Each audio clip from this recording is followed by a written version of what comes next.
So I thought it would be kind of interesting if we had a conversation about suicidal empathy, which is a popular subject right now.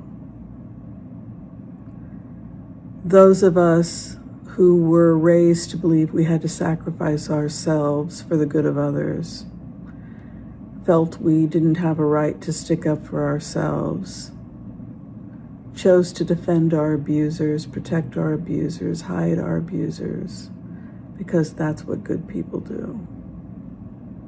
Those would be examples of suicidal empathy.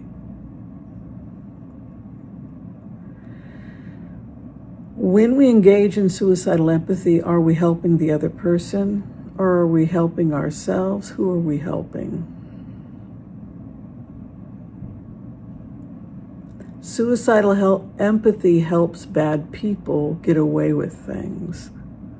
Covering for another person's bad behavior is not good for them, and it's not good for the world.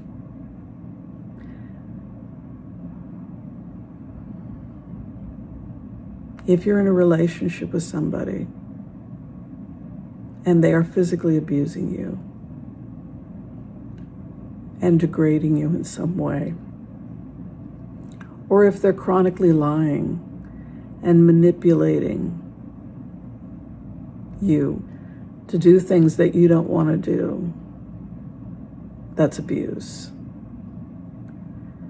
At what point do you realize you've compromised too much? Is it the point when you're sleeping on a filthy floor and he's sold all your stuff to buy drugs? Is that going to be your low point?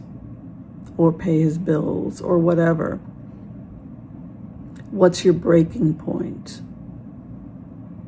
Have you reached your breaking point? Have you reached that point where you say to yourself, it is suicidal for me to stay in this situation any longer. I have to save myself. And that sometimes means abandoning people. And the people who are abandoned often get confused. Good people get abandoned. Sometimes good people get abandoned.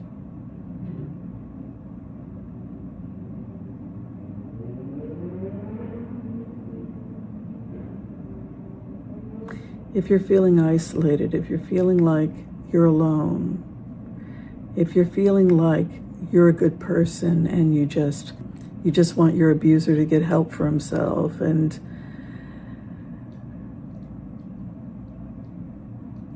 you think that because you pray or have a special connection with spirit that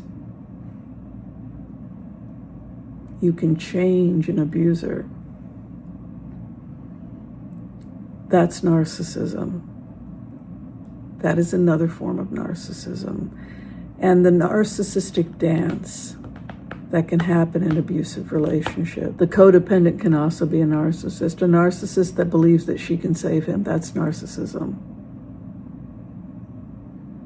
You can't save him. You can't save her, them, they.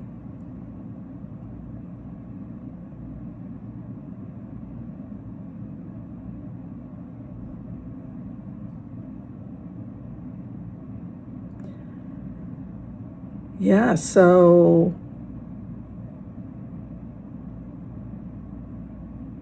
I just wanted to share that. That was tonight's meditation, suicidal empathy.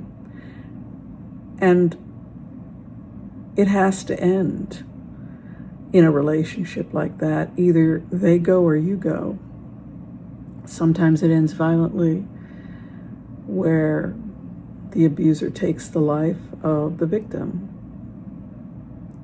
But in suicidal empathy, the victim chooses to take their life rather than hold their abuser accountable, because they have so little self-esteem, have so little regard for their own life, that the abuser's life has more value than theirs. And so in some cases, the victim will take their own life. This only makes the monster get bigger.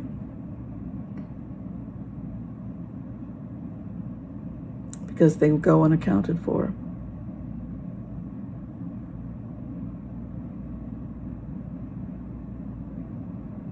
It is a good thing to stick up for yourself.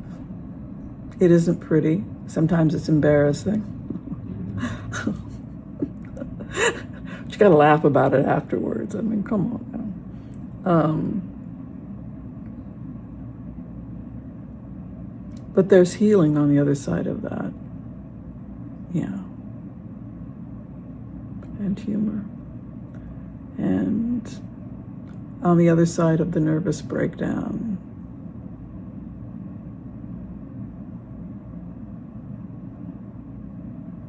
we have a new trade route.